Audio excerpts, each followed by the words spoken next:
Pre-algebra lesson 88, surface area of a right solid. So this is something that I've kind of talked about before when we've done surface area, and the main equation we've learned before was, let me get this over here, this one. We learned that surface area is equal to 2 times the area of the base plus perimeter times the height. I'll go ahead and demonstrate that with this rectangular solid right here.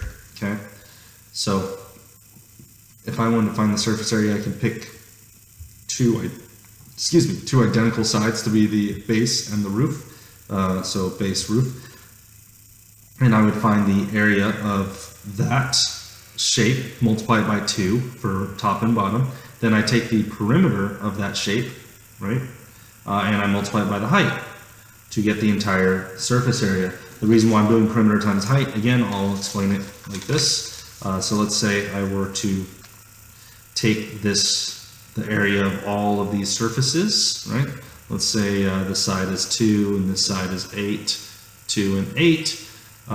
If I did the perimeter, which would be 2 plus 8, which is 10, plus 2 is 12, plus another 8 is 20. So the perimeter would be 20. We'll say times the height of, we'll say 10, right? That would give me 200. Whereas if I were to cut these pieces off and roll them out, I would see that the perimeter ends up being the length of a rectangle. The height would be the 10. So length times the width would give me the same area. So that's how we get the same surface area. That's why perimeter times height works. Now, this formula shouldn't be new for us because I think I teach it early. But this piece right here, what I'm holding in my hands, this area, the surface area that I pulled off this solid, is something that we call the lateral surface area. The lateral surface area does not care about the roof or the floor, right? It doesn't care about the ceiling or the floor. It only cares about the walls, right? So that's lateral surface area, and that's an important thing we're going to have to calculate. So now on your homework, they might say surface area, or they might say lateral surface area. And the good thing about lateral surface area is it's much easier to calculate than surface area, because the formula for lateral surface area is just perimeter times height, right? Now what might get difficult is the shape of your base, right? So we've done cylinders, we've done triangles, we've done rectangles. Now we'll have funny shapes like this. So we'll go ahead and walk through this practice problem. We'll do the lateral surface area, and then I'll go ahead and solve for the surface area, just so we can get a good feel for this. So what they say is the figure shown on the left is the base of a right solid 40 meters tall. So this shape is the base of this object, right? So to find the lateral surface area, I need to get the perimeter of the base, or the perimeter of the shape. So the perimeter is going to be, let's go over here, we might do some practice on commutative property. We have 4 plus 4 plus 4 plus 3 plus 3, right? So we got to add those up to get the perimeter. Dimensions are in meters.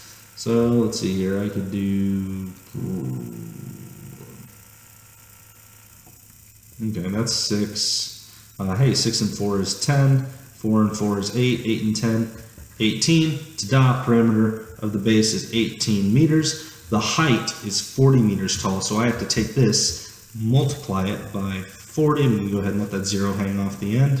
4 times 8 is 32, and I get 720 meters squared, right? So it's very important you have your units squared, because surface area is a 2-dimensional measurement. And that is my lateral surface area.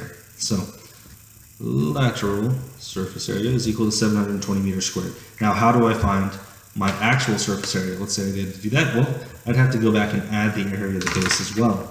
So I don't know the area of the base yet. So I have to go back to this base object. Oh man, I should probably copy it. Huh? Okay. So this object is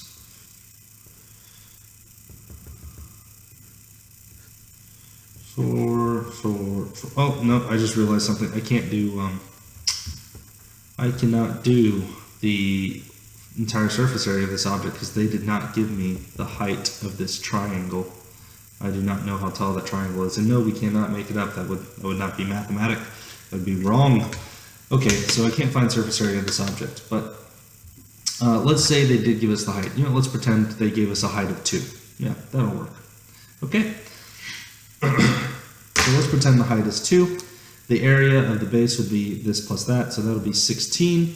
So I've got the height of the triangle, but I don't have the base, but the base is actually equal to this side over here. So for this area, I'd have 4 times 2 divided by 2, and I could make that 8 over 2, which reduces to 4, or I could cancel the 2's and say, hey, the answer is just 4. Either way, for the area of the base, I have 16 plus 4, so the area of the base is now 20.